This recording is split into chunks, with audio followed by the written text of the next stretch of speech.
जिस तरह हवा कभी भी एक दिशा में नहीं बहती और समय-समय पर बदलती रहती है, उसी तरह आदमी की किस्मत भी होती है, जो कि एक सी नहीं रहती और समय-समय पर बदलती रहती है। इसीलिए अगर आपका समय खराब चल रहा है, टाइम खराब चल रहा है, तो परेशान मत होइए और केवल समय का इंतज़ार कीजिए। समय आने पर आपकी किस्मत ज़रूर बदलेगी।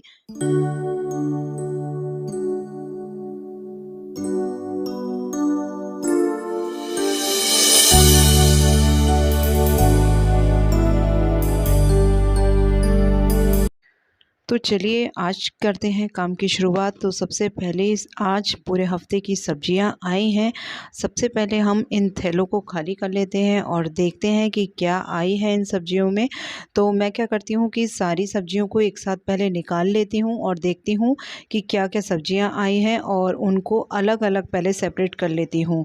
जैसे कि ये सारी सब्जियां आप देख सकते हैं, इनको अलग-अलग बना लूँगी क्योंकि थैले में एक साथ मिक्स होकर आती हैं और उनको अच्छे से खूब सारे पानी में धो देती हूँ। अब सारी सब्जियों को मैं धोकर रखती हूँ ताकि जब हम बनाने चलते हैं सब्जियों को तो मुझे कोई भी परेशानी ना हो।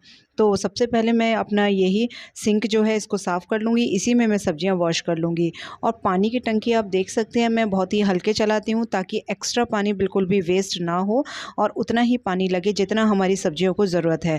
क्योंकि अगर हम तेज़ पानी चला देंगे तो पानी तो ज़्यादा वेस्ट होगा और सब्जियाँ तो चलिए धुल ही जाएँगी लेकिन पानी हमारा बहुत ज़्यादा वेस्ट हो जाएगा।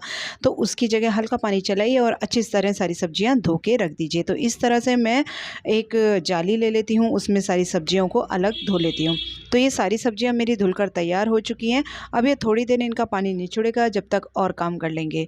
तो अब देखिए यहाँ पर क्या हो रहा है, यहाँ पर मेरी बेटी कुछ ना कुछ उसको आदत हुआ है कि वो चॉक से दीवार पे कभी दरवाज़े पर लिखती रहती है। तो मैंने उससे कहा कि तुम्हें ऐसे लिखने की जगह तुम जो याद करते हो तुम उसी को लिखो। तो यहाँ पर देखिए ये उसने शब्द लिखे हैं एक तरफ और बच्चों को ऐसे ही नकली में पढ़ाती जा रही है और उसके अर्थ लिख रही है। तो इससे एक ये फ़ायदा है कि उसका जो याद करा हुआ है वो भी काम आ रहा है और उसका खेल का खेल होता जा रहा है।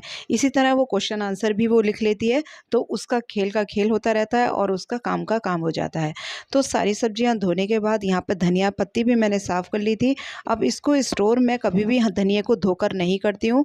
एक कंटेनर लेती हूँ और उसमें एक अखबार इस तरह से बिछा लेती हूँ और ये जो हमने धनिया लिया है, धनिया को इसमें रख के बस हल्का सा ही प्रेस करती हूँ, बहुत ज़्यादा प्रेस नहीं करती हूँ और ऊपर से इसका ढक्कन लगा के इसी तरह फ्रिज में रख देती हूँ। ये 8 से 10 दिन बिल्कुल भी आपका धनिया खराब नहीं होगा और आप चाहें तो इसकी जगह टिश्यू पेपर भी यूज़ कर सकते हैं। अब देखिए एक काम की बात आपको बताती हूँ, ये आप मेरा फ्रिज देख सकते हैं, इसमें लाइट तो जलती नहीं है। तो लाइट इसकी बहुत दिनों से ख़राब हो गई थी। इलेक्ट्रीशियन से मैंने पूछा था लाइट बदलने के, वो 100 रुपीज़ माँग रहा था। तो मैं मार्केट में मैंने देखा एक ये बल्ब मिलता है इसी का फ्रिज का, वो मैं लेकर आई हूँ केवल 30 रुपीज़ का और इसको मैं खुद ही घर में लगा लूँगी।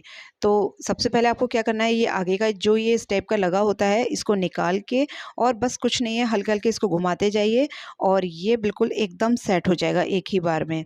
तो केवल 30 रुपए में मेरा ये बिल्कुल तैयार हो चुका है बल्ब और जबकि इलेक्ट्रीशियन माँग रहा था 100 रुपीज़, तो इस तरह से मेरे 70 रुपए बच गए। तो अब जलाकर भी देख लेते हैं। तो देखिए ये बिल्कुल सही जल गया है बल्ब। तो देखिए कम से कम बचत में हमारा काम हो गया। अब देखते हैं नीचे, ये नीचे की जो आप वेजिटेबल बास्केट देखते हैं, तो इसके ऊपर भी लिड इसकी टूट गई थी। तो हैंड टू हैंड मैं इसकी एक लिड भी लेकर आई थी। ये लिड मुझे 220 रुपए की मिली थी और इस लिड को मैं इसके ऊपर लगा दूँगी तो देखिए फ्रिज में जो कमियाँ थी वो ये कमियाँ पूरी हो गई।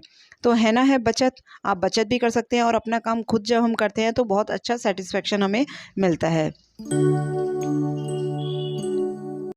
आइए अब करते हैं दोपहर के खाने की तैयारी। तो यहाँ पर मैंने करेले काट कर रख दिए हैं और उसमें नमक लगा दिया है। अब बच्चों की डिमांड थी भुट्टा खाने की, तो भुट्टे के लिए मैंने भुट्टे को भून लिया है और उसके ऊपर नींबू और नमक लगा दिया है। आप चाहें तो इसके साथ साथ कोई भी मसाला भी आप इसमें ऐड कर सकते हैं, उससे भी बहुत टेस्टी लगता है। तो चलिए भुट्टा तैयार हो गया है और अब बच्चों को देते हैं भुट्टा। तो जब मैं भुट्टा देने गई उनके रूम में तो देखा यहाँ पर ड्राइंग भी स्टार्ट हो गई थी और यहाँ पर बच्चे कुछ ड्राइंग कर रहे थे। तो इस तरह से कभी कुछ वो ड्राइंग करते रहते हैं, कभी चॉक से लिखते रहते हैं, तो कुछ ना कुछ क्रिएटिव वो करते ही रहते हैं। तो चलिए अच्छा है ये भी।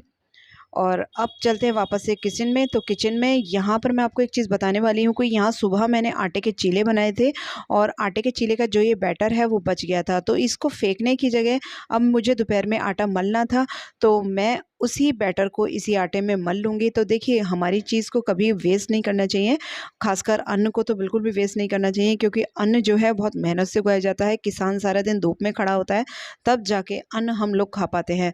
तो कभी भी अपनी चीज़ को वेस्ट ना समझें और उसका यूटिलाइज़ ज़रूर करें। तो देखिए इसको पानी डाल के एक स्मूथ सा हम अपना आटा तैयार कर लेंगे, जैसा हम आटा खाते हैं, तो ये कोई भी चीज़ हमारी वेस्ट नहीं जाएगी।